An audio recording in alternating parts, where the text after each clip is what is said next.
ফুলে না থাকে। দর্শক, আজকে আপনাদেরকে দেখাবো একটি গরু বাজার থেকে কিনে নিয়ে আসার 10 থেকে 15 দিন পরে আমরা কি কি চিকিৎসা দিচ্ছি। আমাদের ফার্মে এই গরুটা আমরা নতুন নিয়ে আসছি। এই গরুকে আজকে কৃমি মুক্তকরণ করব।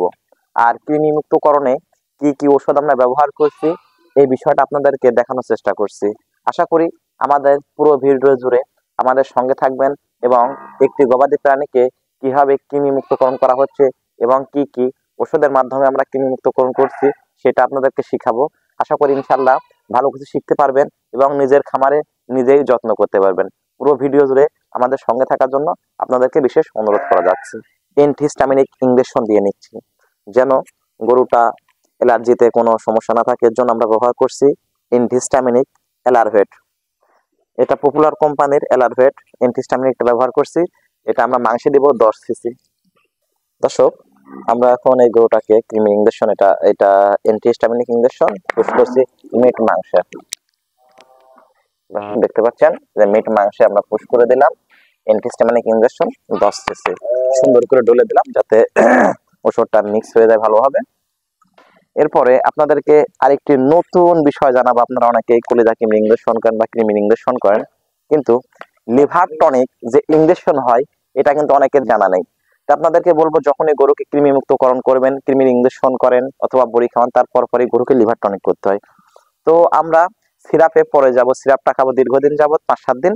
আর আমরা আজকে এই গরুটাকে হেপাভিটা ইনজেকশন, দর্শক দেখতে পাচ্ছেন এটা কিন্তু লিভার টনিক ইনজেকশন কোরিয়া থেকে আমদানিকৃত। এটা আমাদের একটি দেশি কোম্পানি ইম্পোর্ট করছে। তো আমরা এই হেপাভিটা ইনজেকশনটি এই গরুটাকে মিট মাংসে, লিভার টনিক ইনজেকশন মিট মাংসে প্রয়োগ করব 12 থেকে 15 সিসি। তো যেহেতু আমার হাতে এটা 12 সিসি সিরিঞ্জ, তো আমি এই গরুটাকে 12 CC liver tonic injection push করছি। তো দর্শক, আপনারা কিন্তু অনেকে জানেন না যে লিভার টনিক কিন্তু ইনজেকশনও হয়। তো এখন আমি এই গরুটাকে লিভারের ইনজেকশন প্রয়োগ করছি। এই লিভার টনিক ইনজেকশনটা কিন্তু মিট মাংসে প্রয়োগ করতে হবে। শোন আসতে বাবা, গরুটা কিন্তু আসলে খুব শান্ত এবং ভদ্র, যার জন্য আমাদের ওষুধ করতে খুবই মজা হচ্ছে। গরুটা আমাদেরকে একটু জ্বালাচ্ছে না। এই যে আমরা দেখেন মিট মাংস, এখানে দিলে কোনো রিস্ক নেই, এখানে মাংস পেশিটা বেশি।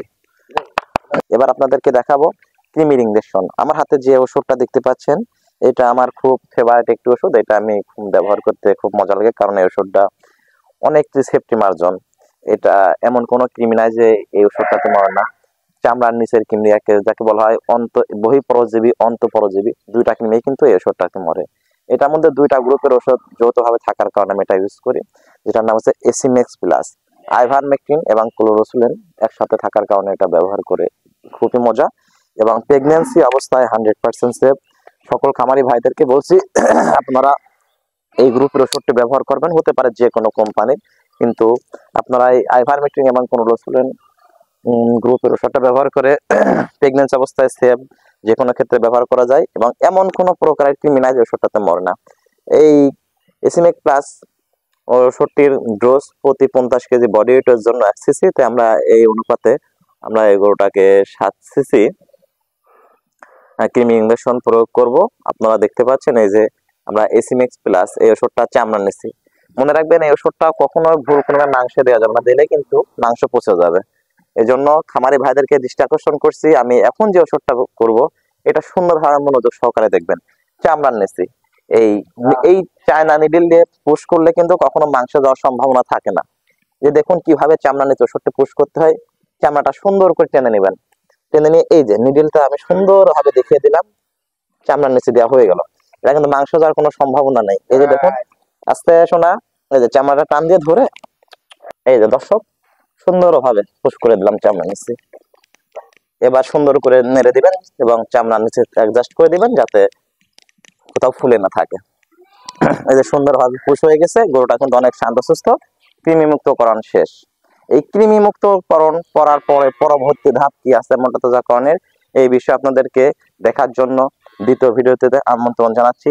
আমাদের নেক্সট দ্বিতীয় ভিডিও আগামী দিনে আসবে, অবশ্যই আমাদের সঙ্গে থাকবেন। ধন্যবাদ।